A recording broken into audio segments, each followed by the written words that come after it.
Okay, so hello and welcome to our discussion on the astrology of the Israeli-Palestinian conflict. You'll notice in the title that I put "an" is astrological history. Um, it should, go without saying that there are many ways to approach the study of anything that's happened historically. And the avenue we're going to be exploring today, I'm just taking a look at doing my own research. I should tell you a little bit about my background. When I went to college, I went to the University of Washington, and I majored in linguistics, but my original plan was to major in Near Eastern languages and Civ. This particular issue of Palestinian liberation, Israeli statehood, it really hooked me at a pretty young age. I took 2 years of Hebrew and 2 years of Arabic and was moving towards a major in the history of this region, hoping that I might one day work for what are they called? Nonprofit or some kind of NGO supporting peace efforts in the region. So this issue has always been very close to my heart. I can tell you right now that the details that I'm providing today are quite, we're telling a broad story. I'd like for this presentation to be 75 minutes so that it's not too overwhelming. There's a lot to take in. And so I'm hitting big moments, but there's just so many more that are worth discussing that we simply don't have time for. So I suppose, my point in beginning this is just to say, I hope that you feel comfort, just viewing the certain astrological trends that I'm seeing and want to share with you. And you should feel comfortable using this as a starting place, if you would like, into your own exploration of these themes. Deb Holding, my mentor, said something to me not long ago. I was about to write a piece for this, and you'll find it in the Scorpio edition of the Skyscript newsletter. And and I wrote maybe 2 or 3 pages about this conflict. And I kept it very, very much focused on what's happening right now. No discussion really of the history of this situation. And that was hard for me because I want to talk about everything. And so reeling it in is usually where I get a bit tripped up. So, she kind of responded with this comment that what people need is just a little bit of a boost so they can stay informed about what's going on, what the discussion is. Not everybody's ready to pick up a 60-page essay on a particular heavy theme. Sometimes just a little bit of information helps to keep people, informed and prepared to contribute to the conversation as appropriate. So that's kind of how I'm viewing this webinar, is that it's an expansion of what I wrote for the Skyscript newsletter, talking about what's happening right now, and then putting that in the context of what has happened since the early part of the 20th century. And then we'll close on just a quick look into the astrology of 2024 and some things that have caught my eye. Again, I'm only going to be pointing out the things that I cover in this lecture. So there's other, threads that we could follow, other planetary signatures that we could be paying attention to, but I won't be, drawing highlight to that unless we've discussed it. So why don't we move into, kind of what's happening now? And I'd also like to say, feel free to ask questions, feel free to make comments. I may, because of the unique polarizing nature of this particular theme, if I see a comment that I think is more likely to, make it difficult for me to manage a room by myself, I might just skip it, but I will read everything that comes through in the chat. Okay, so what you're seeing photoed now in front of you is the beginning of what was called Operation Al-Aqsa Flood. And this was an attack initiated by Hamas, which is a militant terrorist group. Some might say also militant resistance group within the Gaza Strip, who has taken control of Gaza. And with this particular flood, Hamas said that that it fired some 5,000 rockets from the Gaza Strip into Israel within the space of about a half an hour. So this is quite a major offensive, and we know that there were some deaths that occurred at this time. I want to give you a little bit of background into, the casualties that have been experienced on both sides. This is from 2008. So we're kind of tracking a little bit over, I think, about 15 years in recent past. And these numbers come from the United Nations Office for the Coordination of Human Affairs. So when you look here, you can see in orange the number of Palestinians killed from January 2008 to September 19th, 2023, and the number of Israelis killed in that same period. It's about 6.4 thousand Palestinians to 308 Israelis. Most of these on both sides were civilian casualties. So one of the things that I want to make clear, because I feel like everybody's just got to be, really honest about, how they're seeing the information in front of them. My understanding is that Hamas does not represent, the Palestinian resistance movement. It is not a member of the PLO. That is true, while also recognizing that this is these are stressful numbers, and resistance groups tend to move toward armed resistance when nothing else seems to be working. So it is, kind of a recognition of a vicious cycle, I think, here. Ronnie, I see that you've unmuted yourself. Did you have something to say, or? No? Okay, I'll go ahead and mute you. Maybe that was a mistake. So at any rate, these are the numbers that, that the Hamas is seeing, for instance, as they make their decision about how they're going to move forward. Same thing with the PLO, and the PLO makes very different decisions than Hamas. So at any rate, we're not going to talk anymore, specifically about like what I support or don't support. I just want to make clear that I'm not condoning Hamas's actions. I recognize that these numbers make some options more accessible than they would otherwise. So this is the region that we're talking about. It's good to just spend a moment to take a look at the map. I don't know if you've had opportunity to do that before. So this is the Mediterranean Sea. You can see we've got the island of Cyprus here. These are the Greek islands. Here's Egypt and Cairo, Alexandria. And then right here to the east of Egypt, following along the coastline of the Mediterranean, is Israel. Gaza, you will see over in this very, very thin, there is an illustration of a strip there. It's just very small, hard to see. And then there is the West Bank of this river here that is being shown just here. So we've got Gaza, West Bank. These are areas where we find right now the conflict between the Palestinians and Israelis. Now, this particular offensive, it was called Operation Al-Aqsa, and Al-Aqsa, it's named after a mosque on in Old Jerusalem, on the southernmost wall of that old Jerusalem city. There's a mosque called the Al-Aqsa Mosque. And that mosque, that phrase Al-Aqsa, it means the furthest, and it's got something to do with the distance that it is, but there's something special about that mosque as well. At any rate, the naming of this, after this indications of things being far, at final limits, up against a wall, we can actually see a lot of signatures that reflect this same theme of up against limits in this chart. So let's take a look at some of them. The first is that the ascendant ruler Venus is at the end of its sign. So this is, again, themes related to language like furthest or at limits extremes. Same to be said about its opposition to Saturn. So Saturn represents all things at final limits and happens to be at the beginning of its sign as well. So it's really kind of shaking up this idea of there being, walls and divisions and boundaries between things. The moon's also at the square of the nodes, which means that she's at her most extreme latitude, either north or south. It just so happens to be here that the moon's latitude is north.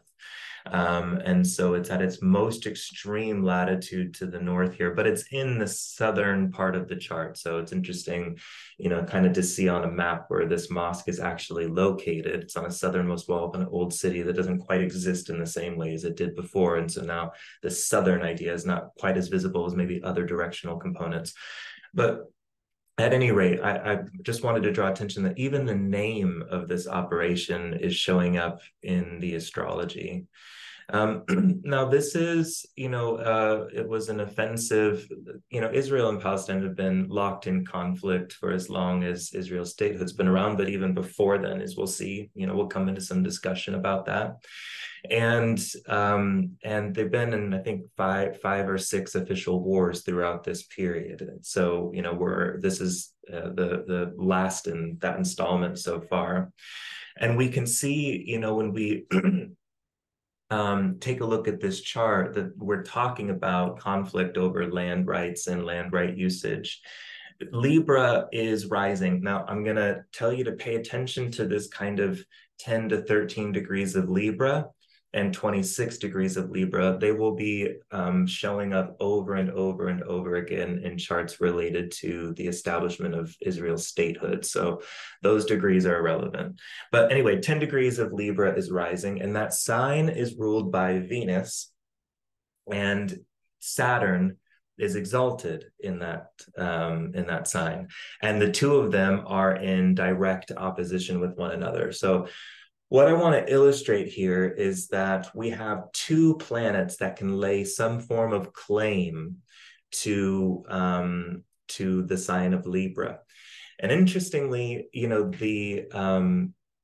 the question of, what claim is more sound, there's not a clean-cut answer between sign rulership and exaltations in astrology, and it's not a clear answer in the fact of what's happening between, native Palestinians and the Jewish people who are returning to a homeland that they were pushed out of at some stage. So, there's a lot of themes about this kind of conflict: land rights usage, who has the right to sovereignty in this place, Venus ruling the ascendant, Saturn ruling the fourth house, drawing out again that this is about people statehood and land rights usage.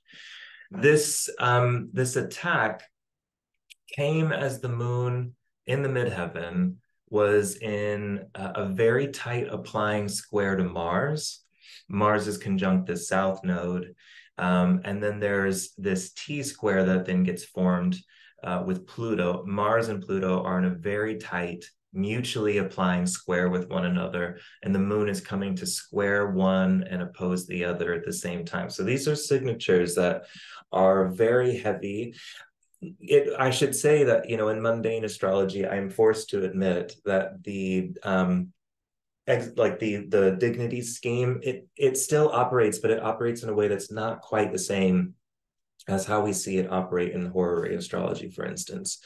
It rests on the same principles, but there's almost a kind of a different appreciation for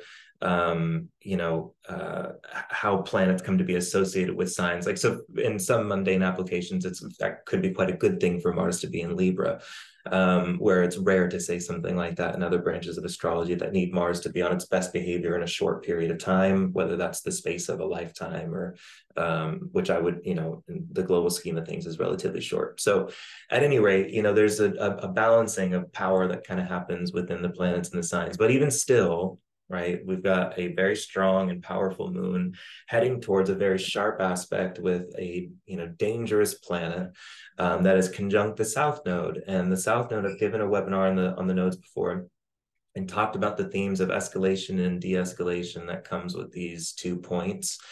But the south node tends to bring on harsh or extreme measures, things that bring out the worst qualities of something. And so this, south node conjunction to Mars, it would be so much better were the moon conjunct the south node, because the worst qualities of the moon are not, I don't feel, as difficult to respond to, and sometimes not as final and finite as the worst qualities that can come out of Mars. But anyway, all of this is coming against this harsh aspect of Pluto. And so, there's not really an opportunity here to step away from the heavy underlying trauma that it just exists in this land, and has for, you know, the last century. I think Pluto and Capricorn, this opposition square happening, Pluto retrogressing back to Capricorn. This is a reminder of the problems of the previous era. You know, this is the problems of the previous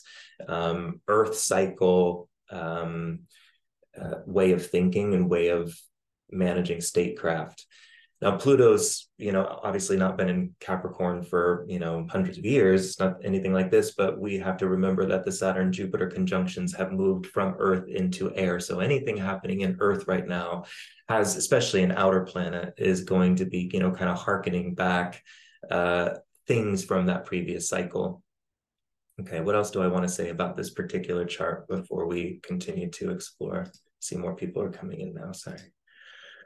Right, so I'm just going to go ahead and plot the placements of the main planets on this this line that's running at the bottom of the screen. And what this will allow us to do is to see how this chart itself is actually a transit to really big moments in the history of this conflict. So we'll start by placing the ascendant in Libra. The ascendant is at 10 and some change Libra. Venus is at 28 Leo, Saturn is at 1 degree of Pisces, and that opposition, like I said before, is pointing to the conflict of land rights and land sovereignty. And actually, there's a detail that I didn't get into when I first talked about that opposition.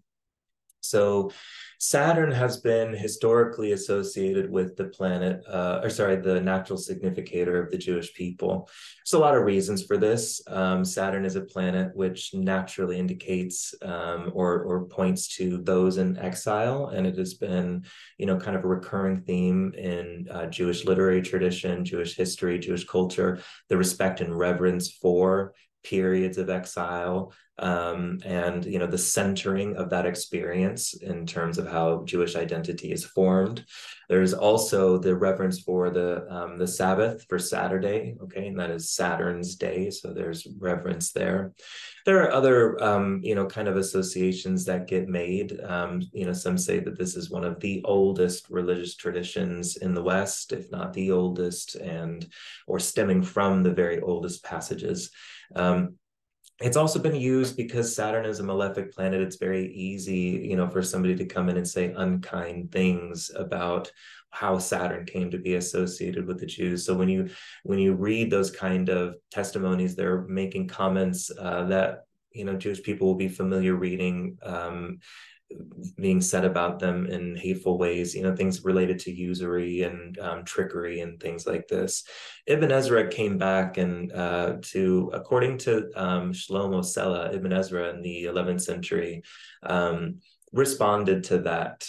He's, you know, it was common in his era that people would make such comments, and he said, no, this is actually a point of pride. And you know, for the Jewish people, the principle of Saturn is so central to our understanding of faith and the practicing of our religion. And so, you know, he in his commentary on Exodus book 20, he went into this particular theme.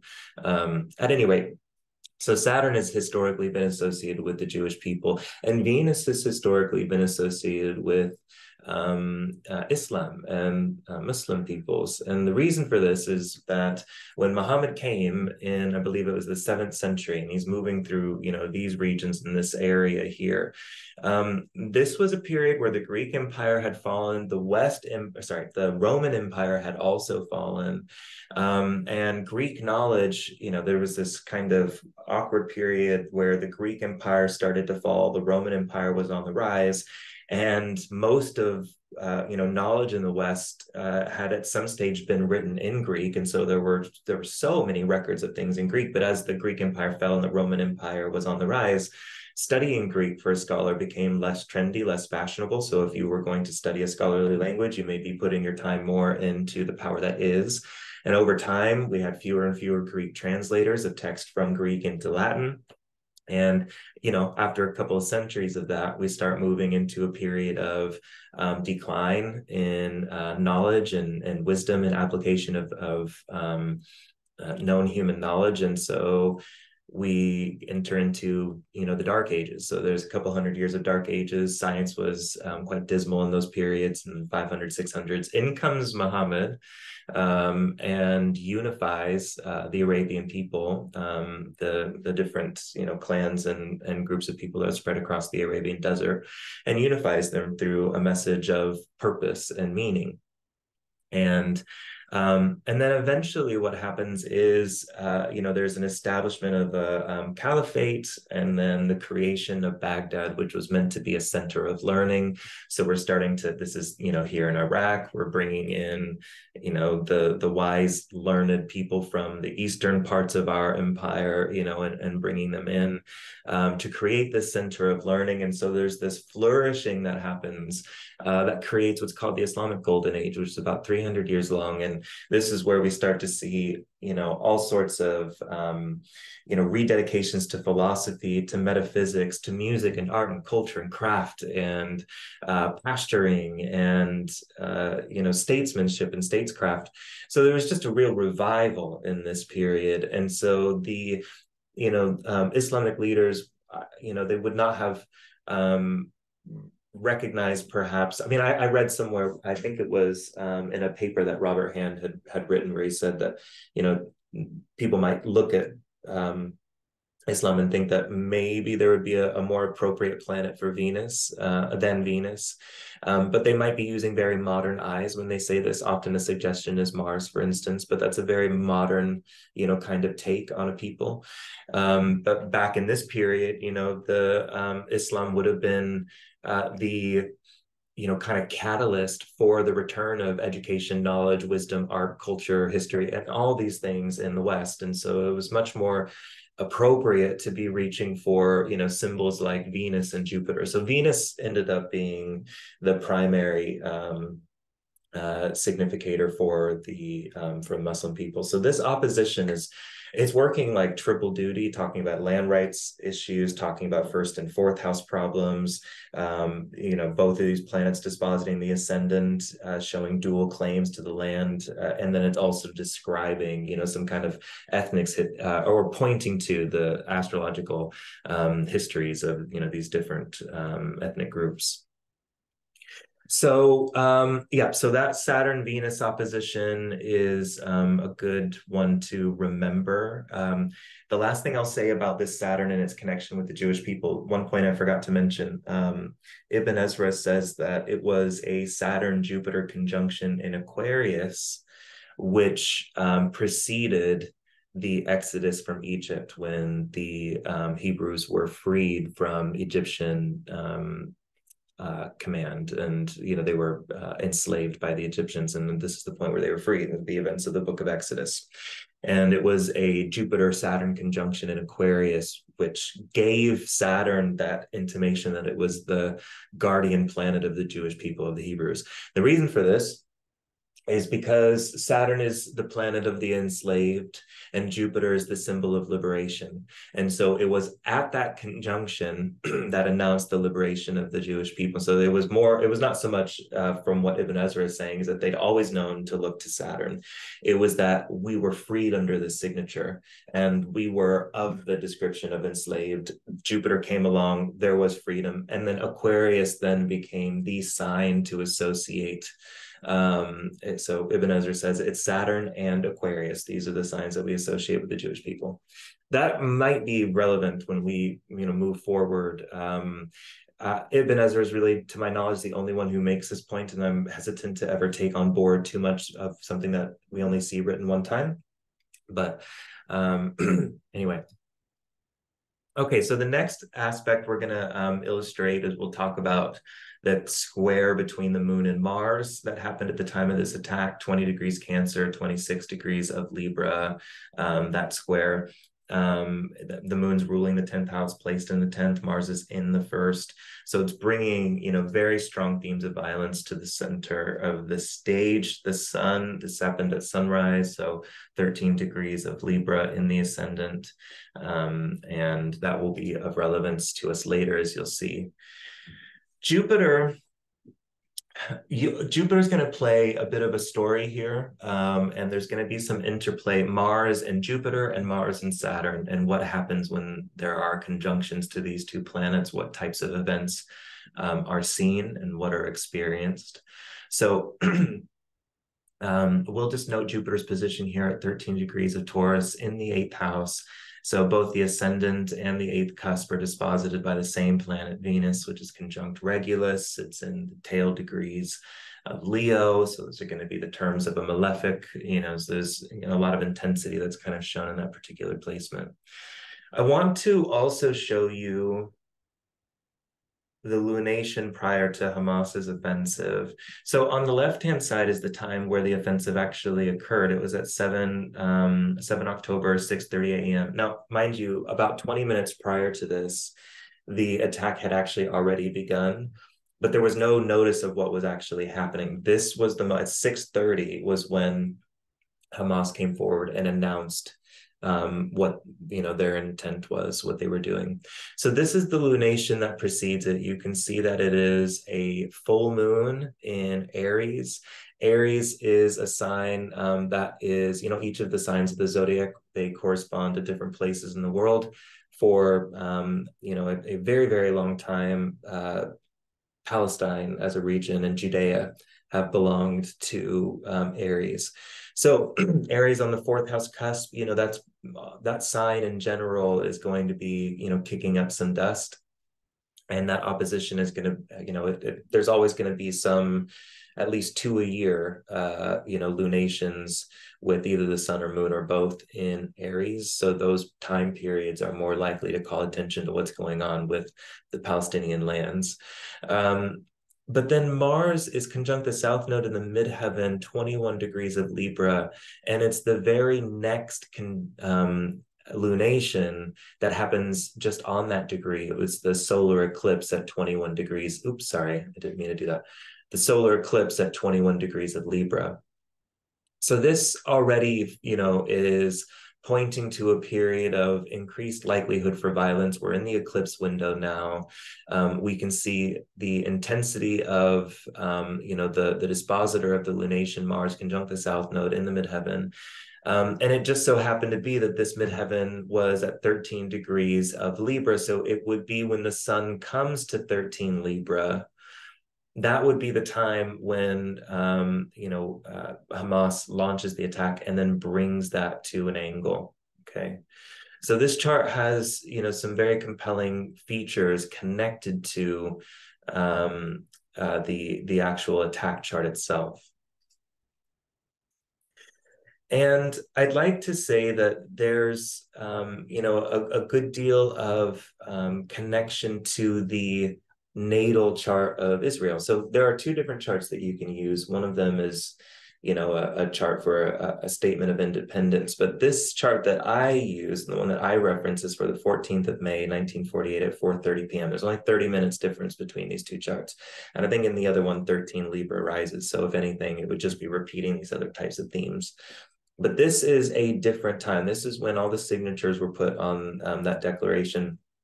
And then finally, the first prime minister of Israel, David Ben-Gurion, makes the announcement, Israel has been born. And there was a moment of celebration. And, so something very specific and different happened at this moment. So, this is the chart for Israel then that I use. And I'm noticing that the south node Mars conjunction, we're transiting over the ascendant at the time of the attack, and the moon also was in square to the ascendant at that period. Now the ascendant ruler is at 28 degrees of Leo, and that happens to be right on Israel's Mars. So this is to me showing, when there's some kind of transit to a natal Mars, a likelihood of some enemy stirring up troubles for you. But the enemy is particularly identified as Palestine in this situation. Sorry, Lizzie says, why does this say September 29th? Yes, it does. So this is the lunation prior to the 7th of October attack. So it was, 6, 7 days, 8 days prior, something like that. So Mars in the Israel chart, Libra rises. So Aries is on the cusp of the seventh, and Aries, as I've already said, points to Judea, Palestine, ruled by Mars. So that, kind of connection is not something to, just dismiss. That's a pretty big one. And we'll also see that Uranus is transiting over the sun of Israel, and Jupiter is moving over Israel's north node at the time of these attacks. So there's a lot of, very deep connections that are being shown that we still need to flesh out a little bit more. But I just want to make sure that you can see that for now. Let's take a look at the birth chart for Israel's current leader, Prime Minister Benjamin Netanyahu. And this period, this is what we say when we talk about eclipses, and we say you need to have the birth charts of your national leaders around the world. You need to know when they were born, because eclipses to their chart might be all it takes for an outbreak of war between nations or between powers. Doesn't necessarily need to hit those national charts at all. It can be personal. It can be something that's connected to the individual leaders. What strikes me is that this Venus, not only was that transiting Israel's Mars at 28 Leo, that's the same place where Benjamin Netanyahu has his Mars at 26 degrees of Leo. He has the sun at 27 degrees of Libra. That's right on the Mars of the Hamas attack. And his moon, we're within, about there's a maximum of 3 hours that he could have been born between the time that we have. And this one is like right in the middle. So it's whatever side we've got, it's still the case that the moon was hit by that full solar or that solar eclipse that happened at 21 degrees of Libra. So this whole, kind of the connections to Benjamin Netanyahu's chart are very stark and clear and able to be seen, right down to Pluto going over his Jupiter, and the way that Pluto was plugged into all these kind of dynamics. Now, when we take a look, I have the chart for the time that Benjamin Netanyahu was, when he was sworn in. But I have lately begun to appreciate even more using the Aries ingress of the year when somebody comes into power. I should say that my first introduction to this was through Deb Holding, who was citing a source that I've now read and studied on my own, and it's Mashalah's Astrological Histories, and you can get that from Kennedy and Pengree. And what we see is that if there's a leader in this particular year, it's the Aries ingress for that year that we take as a prognostication for what this leader will experience in their tenure. Because what's happening is that the Aries ingress chart, it gives a map for the psyche that's surrounding how this person came into a position of power in the first place. So it's not just about the leader coming into power, although that's exactly what's shown by the sun leaders entering into its sign of exaltation. I mean, or if you don't even want to take it to exaltation, finally the sun is north of the equator, daylight increases. It's the moment that the sun begins to press his advantage. Okay. So for the sun to enter into Aries, it talks about the ascent of a leader, but everything else that's happening around it is talking about, now the leader is just one of many planets with different priorities. How does this all kind of fit together?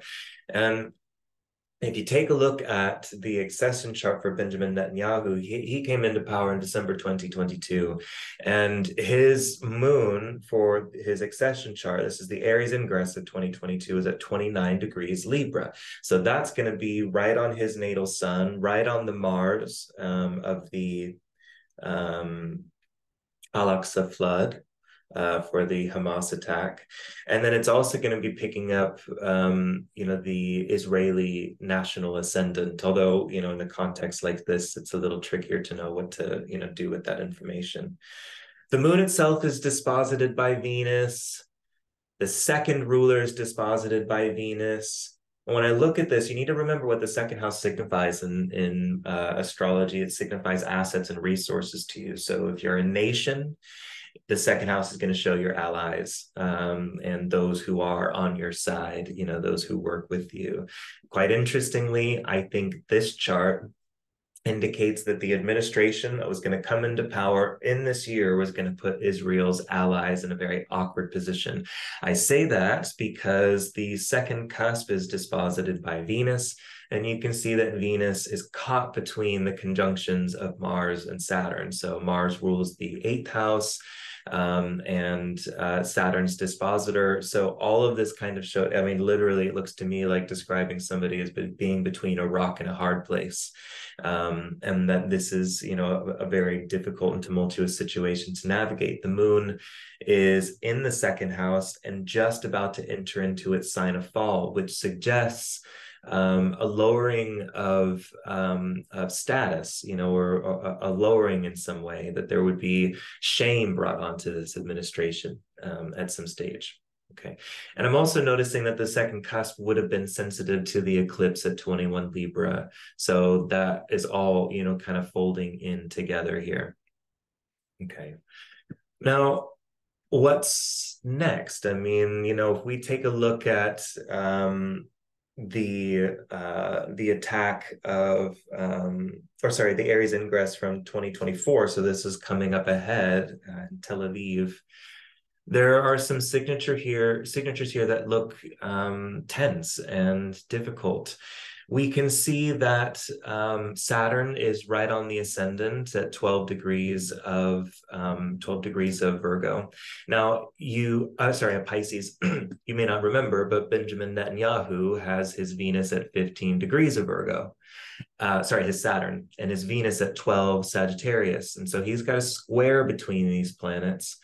And that square, I think, starts to become activated in a very real way, because those two now come into conjunction in opposition to his natal Saturn and in square to his natal Venus, which will fall in the chart's 9th house.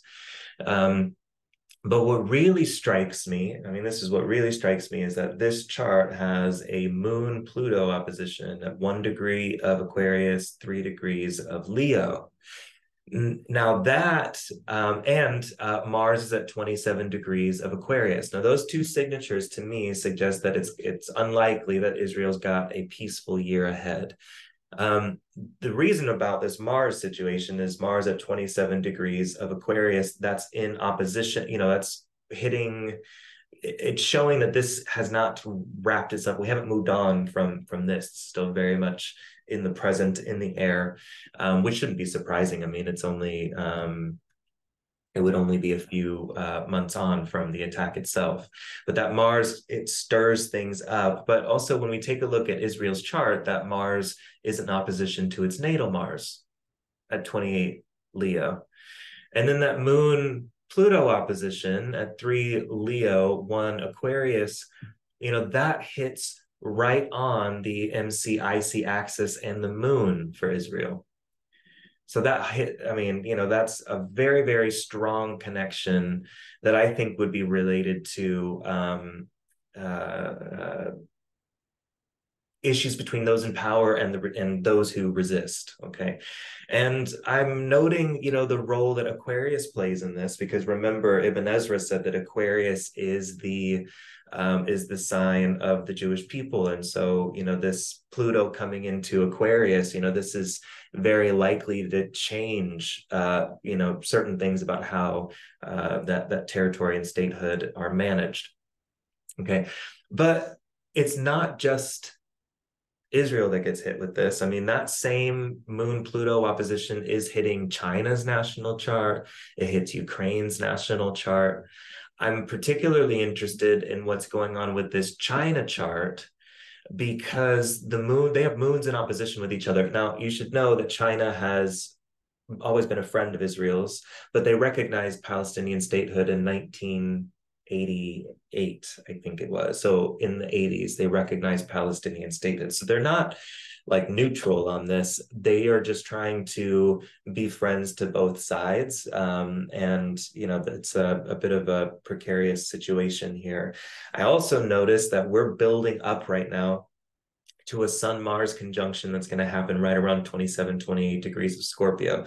That hits right on China's midheaven, and it hits on Israel's second house of allies. So I'm wondering, as that conjunction continues to get closer and closer, it moves into a state of perfection. What do we experience? Do we see, China start to take a more active role? I'm noticing in China's national chart also that 13 degrees of Virgo. Next year's, if we go back, Saturn is in opposition. So, again, Netanyahu and China itself are getting linked through that Saturn thing. I just feel like we should be watching this a little bit. That's all I have to say.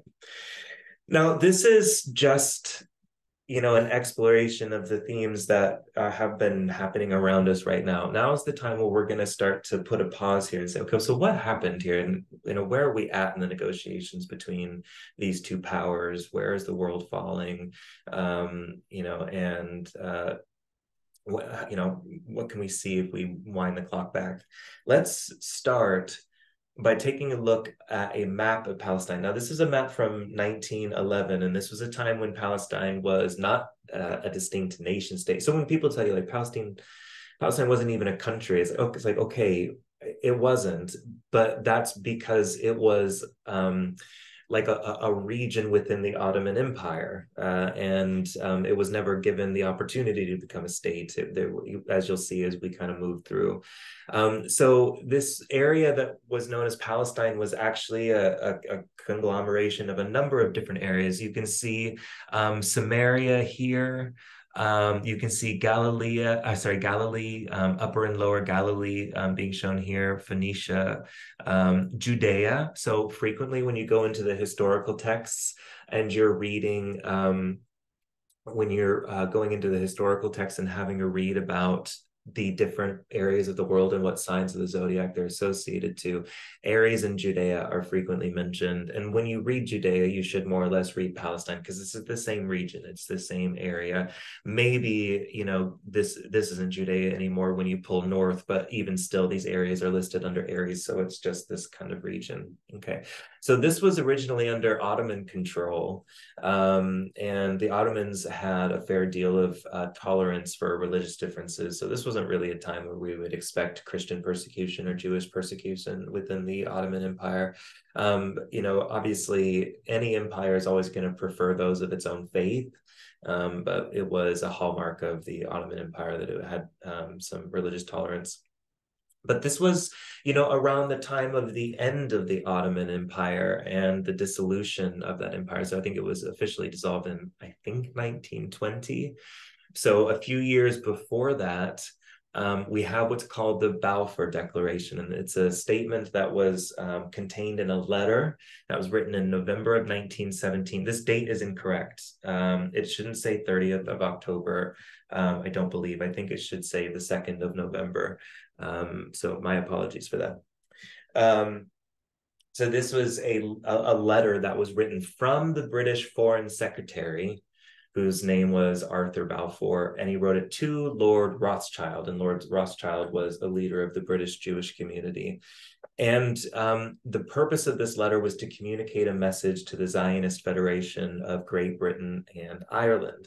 And effectively, what's written inside of this declaration is the British Foreign Secretary's comment that His Majesty's government, I'm going to quote the letter now, His Majesty's government view with favor the establishment in Palestine of a national home for the Jewish people, and will use their best endeavors to facilitate the achievement of this object, it being clearly understood that nothing shall be done which may prejudice the civil and religious rights of existing non-Jewish communities in Palestine, or the rights and political status enjoyed by Jews in any other country. So this document is the very first time that a major world power recognized the Zionist movement, which had been in motion for a few decades at this point.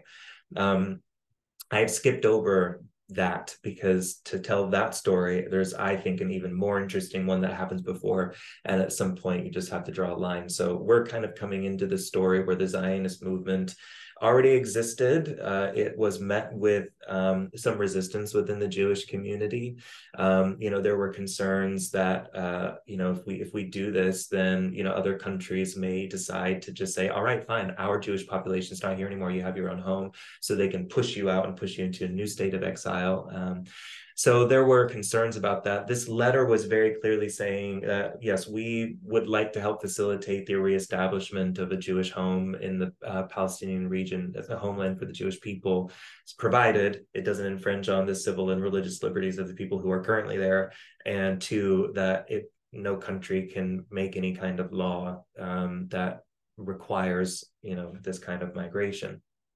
Okay, so this letter, it was a big deal because it was the first time a major world power recognized the Zionist movement, and it laid the groundwork rather, for a decision that would come about 5 years later. We'll talk about that on the next slide. But let me go ahead and show for you now the astrology of this moment in time. This is the lunation before the Balfour Declaration was made. I can take a look at the astrology of the date that it was made, but I can't get the right time and date. And I swear by lunations. I can see the way that they contribute to a story, so I use what I can time, and so that's why we're looking at this chart. So this lunation is set for England because this was a directive that came from the British government, and you can see that there is a full moon. This is a full moon chart with 29 degrees of Libra rising. So think about all the connections that would later come to this 29 degrees of Libra rising. So this is the degree of where Mars was at the time of the Hamas attack. It's Israel's natal ascendant. It is the natal son of Benjamin Netanyahu, who is currently navigating this situation. And Mars, interestingly, is at 28 degrees of Leo. It's the same degree that he was, where Venus was in the Hamas attack chart, and it's where Mars is in the Israeli national chart. Okay. I suppose it's worth bringing attention again that this declaration had Aquarius on the cusp of the fourth. I keep seeing it in places where there's some kind of asserting of Jewish homeland.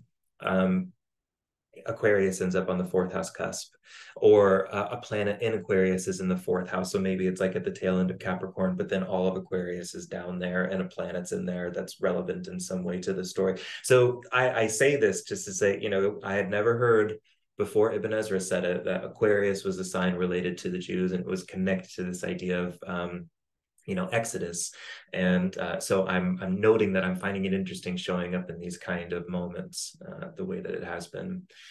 Now, I could say something about that Saturn. I mean, if we go back to the Israel chart, whereas there's the Mars-Saturn conjunction, 1628, and at the Balfour Declaration, we have more or less the same configuration. Saturn's 3 degrees off. It was 1628, but even still, there is this connection. So one of the things that I'm going to bring to your attention is that when Mars and Saturn are in conjunction with each other in the same sign, things tend to move in the direction of Zionist aims. Okay, so that's something that I'd like to draw you'll see it repeated over and over again. And I will also draw to your attention that things move in the aims of the Palestinian Authority when Mars and Jupiter are in conjunction with each other in the same sign. So we'll see that as we move forward as well. So the Balfour Declaration, as I said, it had pretty major consequences. I mean, it set the stage for what would eventually become the Mandate for Palestine.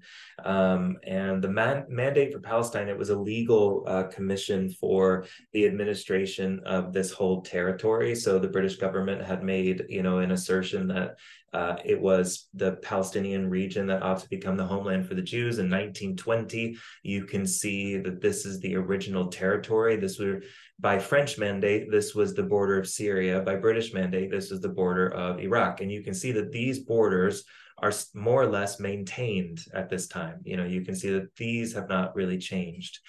But between 1920 in 1922, there was a great deal of negotiation that was happening between the different regional powers, and this Transjordan area, which would later become Jordan. All right, so this Transjordan area was not permitted for the reconstitution of a Jewish homeland. And so the Jewish Palestine, area was then restricted to what we might recognize now as more or less the outline of modern day Israel. Okay, so this is, and the Palestinian regions. So we've got the Jordan River here. When you hear West Bank, it's the West Bank of the Jordan River that we're talking about, but this is the West Bank region. Gaza Strip will be just over here, okay? And you can see it maybe a little better here.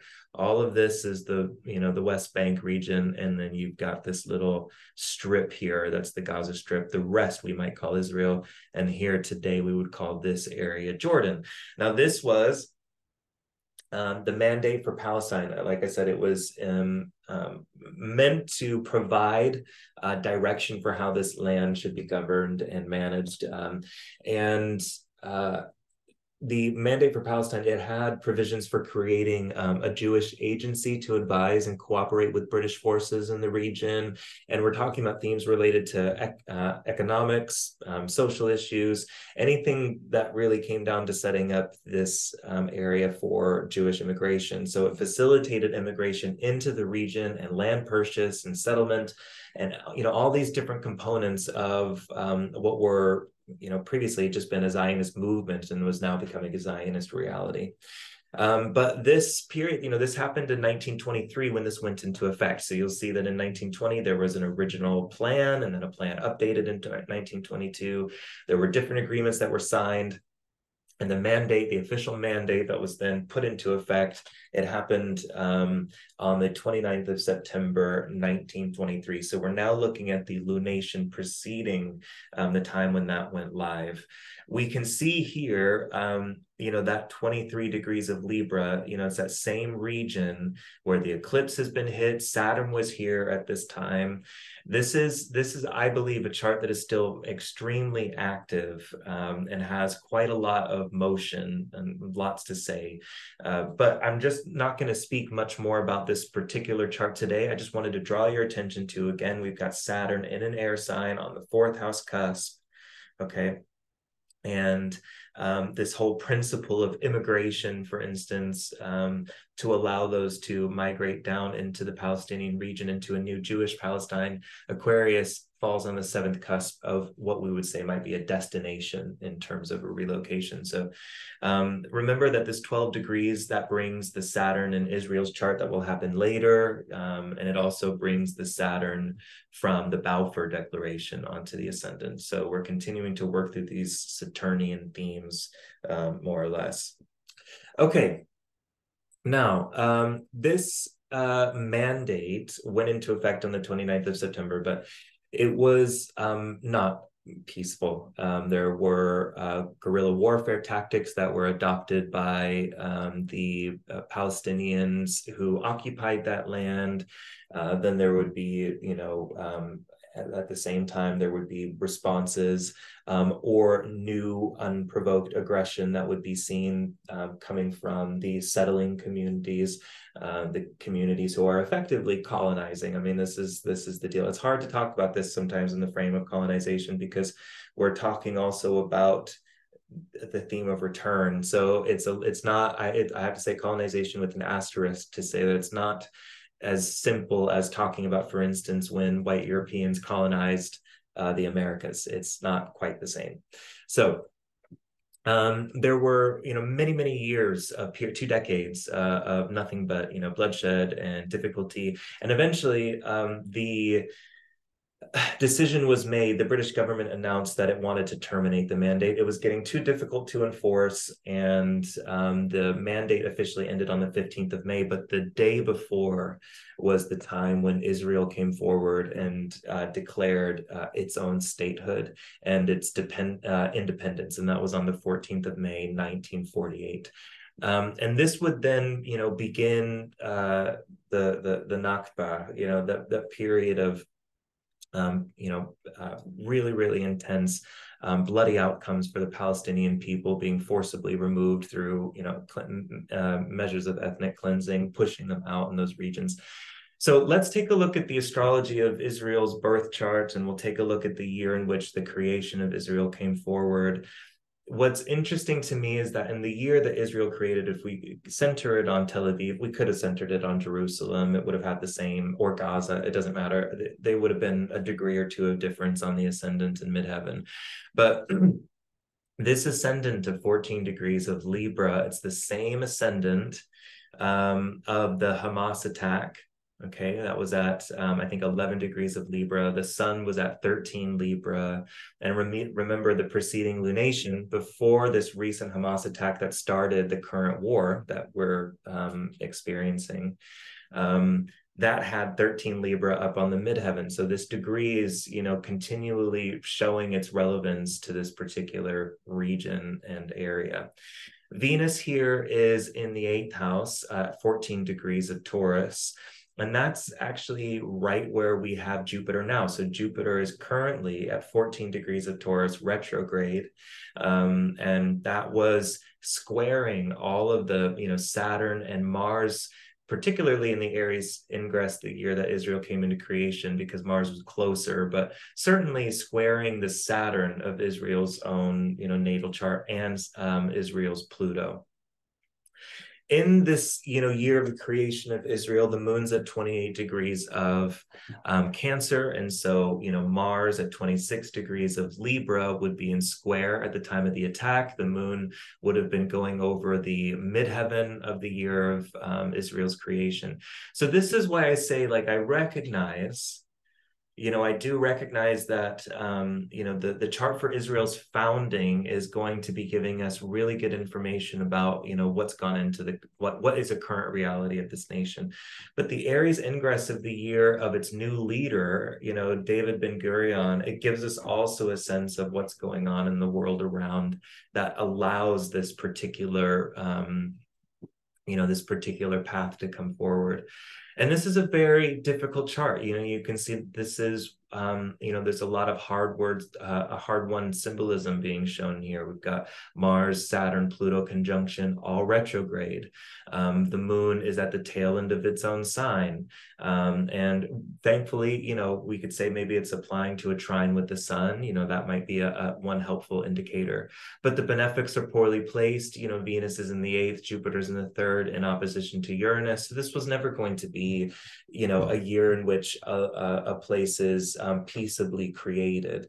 There's just too much strain, and it's baked into the birth chart of the nation. I think what I worry about taking a look at this birth chart where Israel has been born, it's that every single, whether you're looking in the cardinal signs, the mutable signs, or the fixed signs, they're all loaded with tense oppositions or conjunctions, any of which can trigger problems with any of the others, so there's a lot of, tripwire going on in this particular chart. Now, this was back in 1948. And remember, China came in, the People's Republic of China, and Mao's, speech, which gave birth to that party and political reality. That was only a year later, in October of 1949. So, we have Israel and China both being, relatively close together with each other. So that was in 48. And over the next 15 years, what we would start to see is the rise of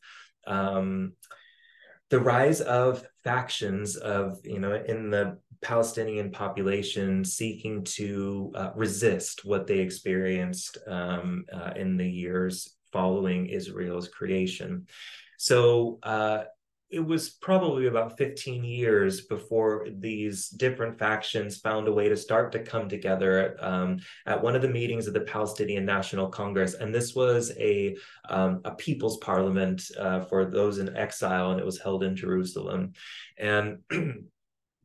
And it was in one of these in 1964, May of 1964, that there was the creation of what's called the PLO, or the Palestine Liberation Organization. And this effectively was, an effort, if you could imagine, yourself living in a time where, imagine that your government fell and an invading force was coming in, and you had people in this town over here who were strategizing in this way, and you had people in that town over here strategizing in that way. It might make sense at some stage for people to figure out how to work together. And so that's what this was. It was kind of a federation, or cooperative agreement between these factions. And you'll see pictured here on the left a young Yasser Arafat. So he was the leader of the most prominent faction called the Fatah. And they had guerrilla warfare tactics and were very successful on their minor range missions. The PLO was originally created with the intention of okay, so this is a map for where is it? Let me pull it up. So they say, okay, so you're calling this Jewish Palestine. We're actually now going to be creating a fight to make this Arab Palestine. So the idea was to actually take the mandate of a Jewish Palestine and make it in a state of Palestine for the Arabic people. And so this PLO, this organization, it was influenced by Egypt quite strongly, and other Arab states had some influence here. And when we take a look at this chart, this is where I'm saying when the unification of these kind of ideals come forward, the Palestinian cause finds a way to solidify or gain a victory in some way. We frequently see Mars, Jupiter conjunctions in those charts. Now, this particular moment is a lunation prior to the creation of the PLO. What I can tell you is that the Palestinian National Congress formed the PLO in the first meeting of the day, but I could not find a time when the National Congress was set to open. I could guess maybe 9 a.m., but I could be off by an hour, 2 hours, who would even know? So I have just decided to use a lunation here, but it's just as well because you can see the fraught kind of nature of this union too. It's got a grand, I mean, I've almost never seen anything quite like this. You've got Saturn, Uranus in opposition, the sun and moon in opposition. I mean, these are really powerful kind of themes being shown here. And I think when we think about what this is effectively showing us is we're coming to the Saturn return of the PLO. And this is part of Hamas, this is part of what PLO is facing at this stage, is the fact that Hamas doesn't represent them. And Hamas feels that they either ought to be represented in the PLO and have a voice within the PLO, or there needs to be recognition that the PLO is not doing enough. There's been no satisfactory progress. There's been nothing that's, kind of resolved this issue. So this Saturn return for the PLO is, I think, in many respects challenging the credibility of the organization, what it is able to accomplish, how its leaders move, what is possible. And pretty soon we're going to have Uranus transiting over the sun, moon, Uranus, Saturn, T-square. So Saturn will be in the mix. Uranus is coming over. So this will definitely be one of those charts to watch as we move forward. The Mars-Jupiter conjunction in the 9th house, Mercury in conjunction in the 9th house. This was, in my mind, I look at this and think, with Venus also at 6 degrees of Cancer, making an application to all of those planets by sextile. Venus ruling the Islamic world on the cusp of the 11th, showing friends, supports, all those disposed by Venus, and Venus applying to Jupiter and Mars by sextile. To me, this seemed like a pretty clear image of an organization being developed that had the support of multinational partners in the region. The reason that I say that they're in the region and not, far out is because Jupiter, Mercury, Mars, and Venus are all within 60 degrees of each other. So it's one of those traditional principles that if you're within 90 degrees, you're in closer proximity. If you're also within, one quadrant in a chart, you would also be seen as, within very close proximity. And from my point of view, I mean, I understand that there's different quadrants one can make. Like the 12th, 11th, and 10th might be a quadrant. But I might also say I'm going to make a quadrant around the midheaven, which includes the angle, the house that comes to the angle, which is the 11th, and the house that's falling from the angle, which is the 9th. So when I look at it from that perspective, which is typically my preferred way of doing it, at least when we're talking about state powers and things that come into power and fall from power, that seems like a good way to think about it. All of that's within 60 degrees. So it's showing the support, I think, in the Islamic world and the Arab nations that are nearby.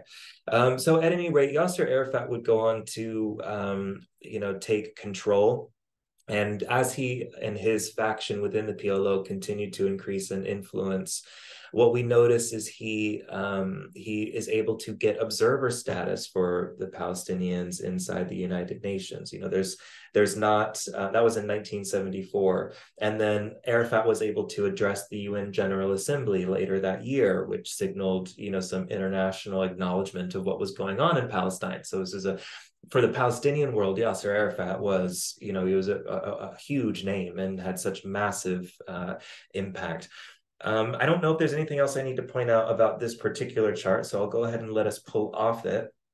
So this was in 1964, and only 3 years later, as a result of this, you know, multiple Arab forces that are supporting and helping the Palestinian cause, Israel decides to respond with deadly force. So this was the June War, or what might also be called the Six-Day War. And it broke out on the 5th of June, 1967. I was able to track down a timestamp for this, and so that's what we are using here. So there were escalating tensions that were happening in the region. So there was clear mobility of Arab forces. Egypt had closed in around the Straits of Tiran, and that was a problem because it impacted Israeli shipping. And as a result of that decision to interfere with Israeli commerce and the free movement of commercial goods, Israel took that as a you know, casus belli, you know, we have the right to take you to war at this stage. So what happened is that Israel decided to take its air fleet and wipe out the Egyptian Air Force, and they were able to do so with resounding success. They wiped out the Egyptian Air Force within the space of a few hours. And then following the initial airstrikes, Israel then began to expand the war to include Jordan and Syria. Now, I need to go backwards in time to show you a map quickly, so you can kind of follow what's happened. So remember when I was talking to you about this was the original mandate for Jewish Palestine, and it was restricted to this region and then this area called Transjordan. It was formerly part of what was going to be mandated for a Jewish Palestine, but then there was just too much disagreement. And it was at this stage, you know, when this got separated, that the lines got blurred between, you know, some of the Jordanian interests in Jewish Palestine, and not so much vice versa, but Jordanian interests in Jewish Palestine. And so then when we have the war in 1948, where this was the war that then leads into the Nakba and the you know, decimation of Palestinian civilians and armed forces, and in just massive displacement, like very, very, you know, shameful time in human history, absolutely. In this period, Jordan took advantage of the chaos, and I'm going to see if I can't like find a way to, I don't know, draw or something. Here we go. So this area is the West Bank, and Jordan, in the midst of the scuffle, decided to annex the West Bank, and it was for a time part of Jordan. So this would be then just the temporary borders of Jordan, which would include the West Bank. Now, let's go ahead and go back to our story, because with this air raid with Egypt, all of Egypt's air force is taken out, and then Israel swiftly expanding the war to include Egypt itself, Jordan, and Syria. Jordan relinquished control of the West Bank and East Jerusalem, gave that back to the Palestinians, and, you know, kind of stepped out. But what ended up happening is now Israel then had you know, control over a large population of Palestinians. So this was, you know, a very, very gruesome bit of history. And it was definitely a decisive Israeli victory. Every headline was very clear that that we're looking at a decisive Israeli victory. Just to show you some of the astrology that's relevant, remember that 13 degrees of Libra that keeps coming up in the charts related to Israel.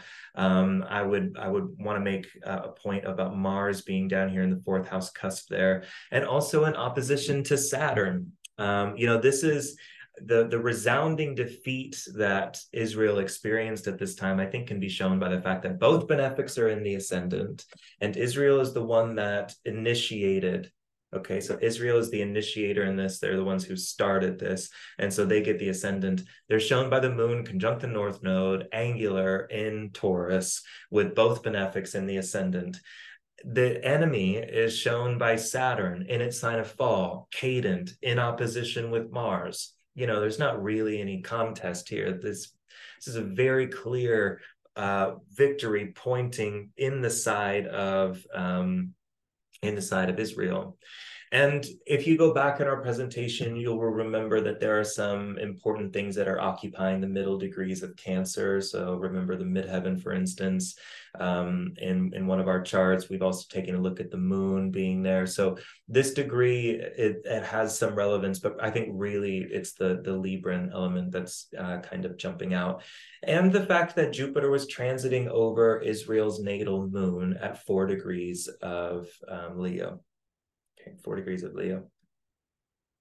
So, this is in 1967. There's lots that happened between 1967 and today. We'll cover one more piece of history before we move towards closing down and taking a look at the future.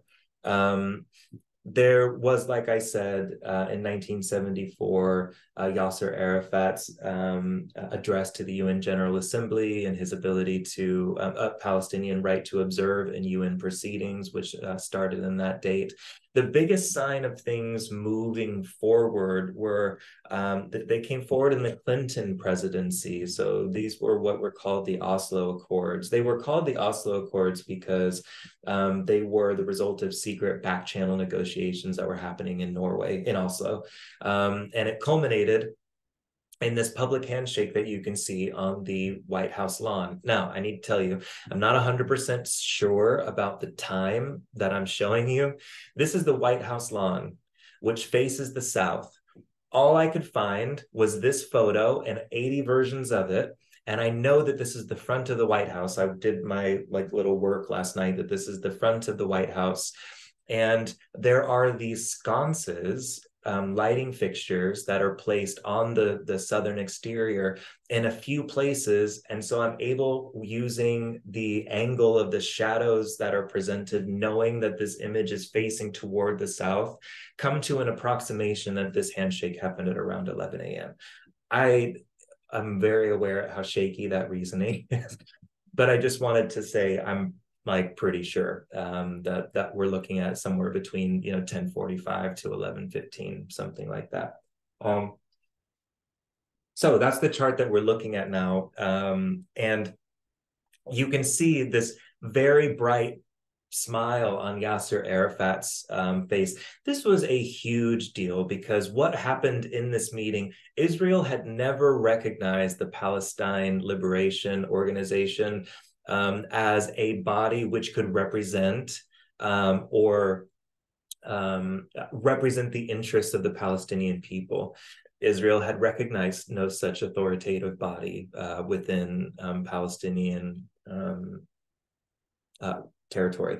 And so this was a really big, yes, somebody says you could do the same thing using the shadow of Clinton's head on his shoulder. Actually, there's another photo. Oh, it's here. It's right here. You see all the photos of all the men signing it? This photo goes this long and there's 15 men. And I use the difference in shadow between all of them to determine how far to the south and how high up in the sky the sun ought to be based on how far apart they look to be. You should have seen me last night. I was having a really good time with this particular chart. Anyway, this was a really big moment because it was the moment that the Israeli government said, we recognize the PLO, we will negotiate with you, we are moving toward a two-state solution. We want and recognize the right of the Palestinian people to lead towards self-determination, that they should be able to decide for themselves what they want. Now, of course, both sides, this was met with a lot of skepticism, sure, we'll see what really happens. I mean, there's so much bad blood and poison in the well between these two. It's really hard to figure out, how they could learn to trust each other in a new set of circumstances. But notice, again, that we have this Saturn in Aquarius but this time retrograde. So what I think is interesting about the retrograde significator is there's now a revision being made, or an acknowledgement that we need to be open to the process of revision. And we have Venus and Saturn in opposition with each other, and just as we did at the time of the Hamas attack. Venus was in 28 degrees of Leo, and Saturn was in Pisces. So we're coming now to about, almost the Saturn return of these accords. We're a little bit past it, but we're still, in that window. And you'll notice that this was primarily, I mean, it's a win for the Israeli people in a sense, because it's a move and step towards peace, but really this is a win for the Palestinian cause. And you'll notice that there was a Mars-Jupiter conjunction, and that 21 degrees, it continues to show up and be relevant. This is the same area that Mars was when Hamas sent the attack. This is, right on Israel's national ascendant. And then Venus is and the moon, both of them moving over the Israeli Saturn, Pluto, Mars conjunction in the middle of Leo. Okay. I'm noticing, of course, that Jupiter is currently transiting over the seventh cusp. And pretty soon, I think at the time of right this moment, we have that Sun Mars. It was stronger a few days ago when the ground invasion began. There's Sun Mars conjunction very close to 10 degrees of Scorpio in opposition to that Jupiter. It was a pretty big theme. I should tell you that unfortunately, this is Prime Minister Rabin. 2 years after this, in November of 1995, he was assassinated for signing these peace accords by a right-winged extremist, a far-right extremist, who did not want to sue for peace with the Palestinians, and so he was killed for his negotiation and his role in the signing of the Oslo Accords. But nothing's happened with the Oslo Accords. I mean, we're now 30 years on, and the appetite for a two-state solution is back near an all-time low. We're seeing the rise of militant response in Palestine, and in Israel, the rise in alarmist rhetoric and right to defend, and these kind of languages being used. When we take a look, we're just going to review again, take a look at the 2024 Aries ingress. It still seems to me, that this story has a lot more unfolding to do. Remember that Ibn Ezra made the comment that the Jewish freedom, and Cindy says both Rabin and Arafat received a Nobel Peace Prize. Oh, that's great. I think I remember that about Arafat, but I don't know if I knew who Rabin was when I was younger. When I was a kid, so that happened in 1993, so I was 5 at the time. I remember Yasser Arafat's name growing up. I heard him on TV all the time. I had no idea who he was, but I know what the media does, because I thought he was just a bad guy. I didn't know anything about it. Just Yasser Arafat. Oh, there's the bad guy on television again. Had no idea, what his cause was, or, it was something that I only learned later in life. It was probably a big part of what propelled me into wanting to work with organizations striving for peace in this region when I was in my early 20s, and a big part of why my early university education geared in that way. Okay, what was I going to say? So taking a look at this particular chart, what I want to bring out is that, Israel, something I haven't mentioned yet, Israel's got this opposition between Uranus and Jupiter. And that's going to fall right on the MCIC axis of their Aries ingress for 2024. I find it relevant, that Moon-Pluto opposition, which is impacting the whole world. It's a big factor in the US. It's a big factor in China. I have mentioned, I gave a talk not too long ago about relations between China and India, water security concerns, the war that was fought in the Himalayas in the 60s, and how some of these themes are being brought back around now. And, that Moon-Pluto opposition with China, it lights up both of the main charts related to conflict between India and China.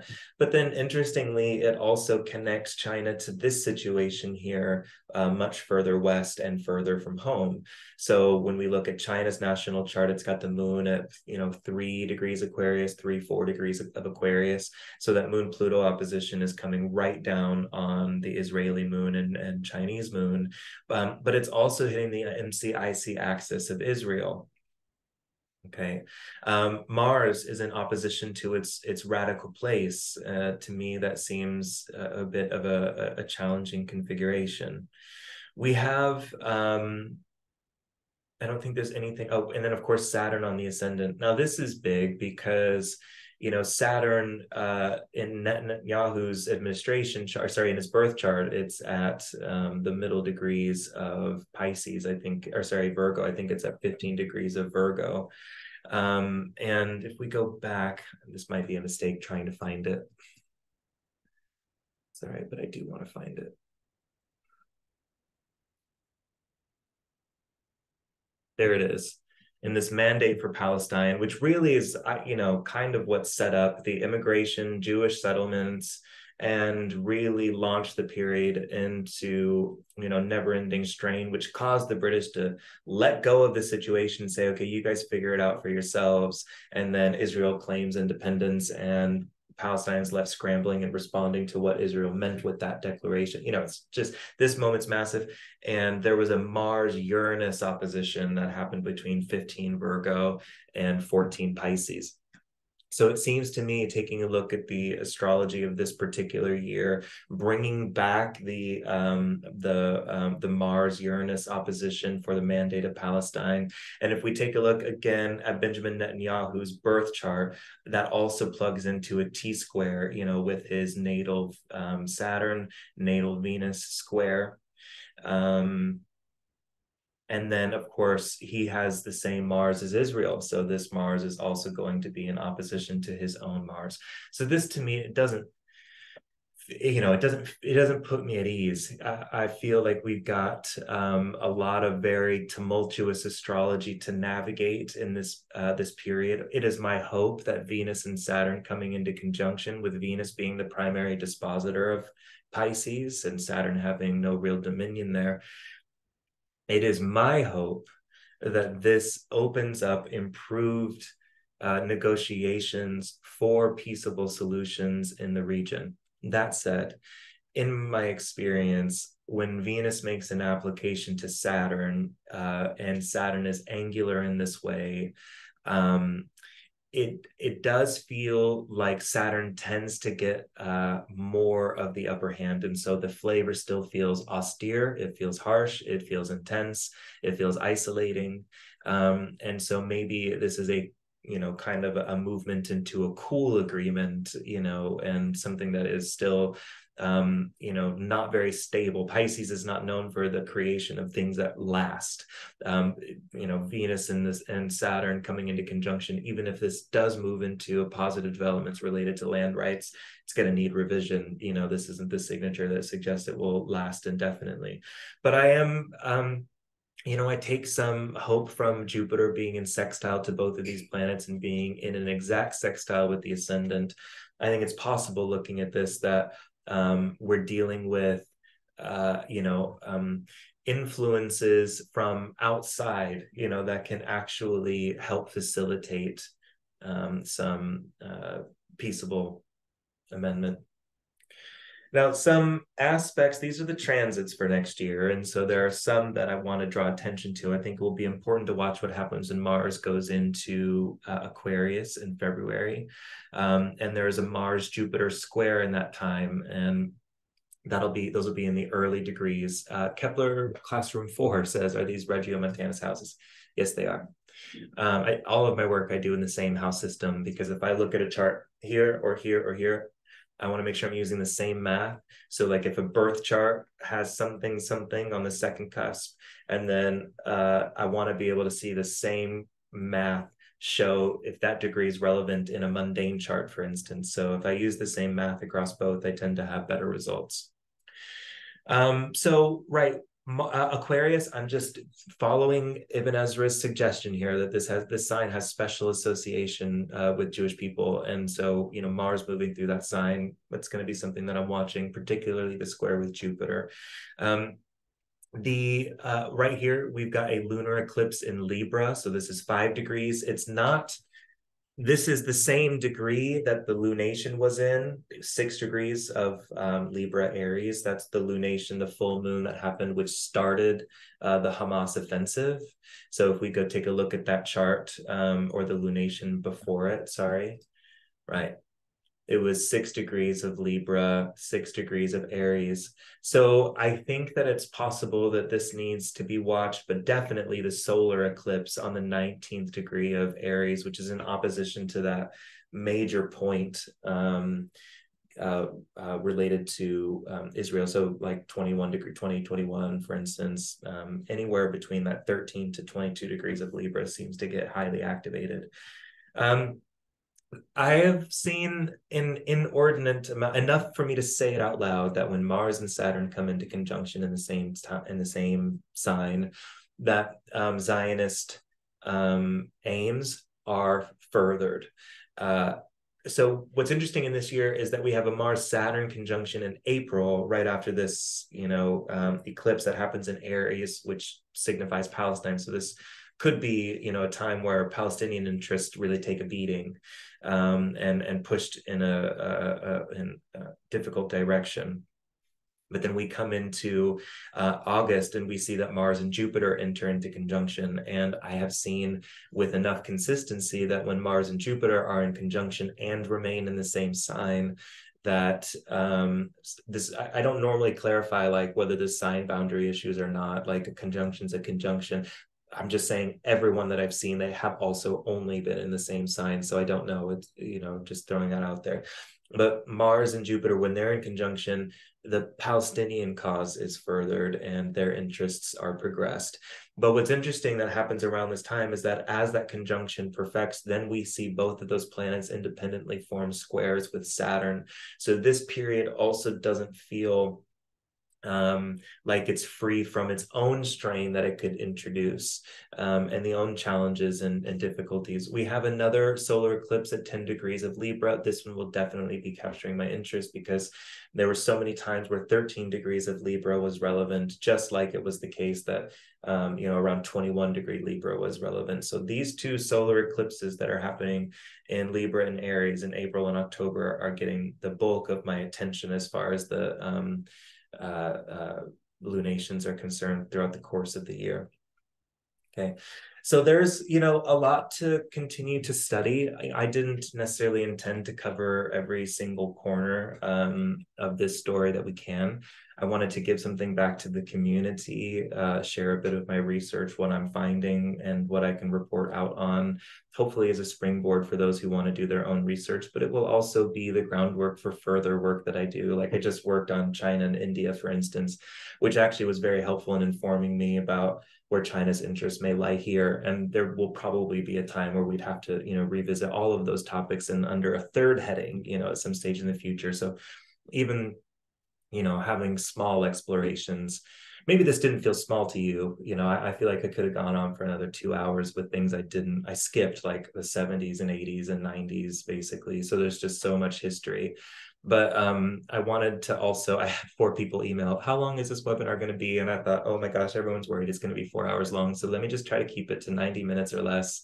So I'm going to keep it kind of short now, and just say thank you so much for joining and for supporting. The funds that we've raised will be going to Doctors Without Borders, and it will be specific to those who are tending to the injured people and injured children. I think that's a good organ. I did some research and it seems like a good one for the donations to go to.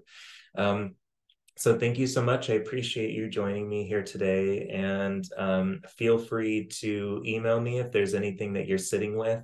I know that this situation is also very tense and you may have positions on things, and I want you to feel like you could tell me if you disagree with a take that I had. That's fine. So feel free to email me.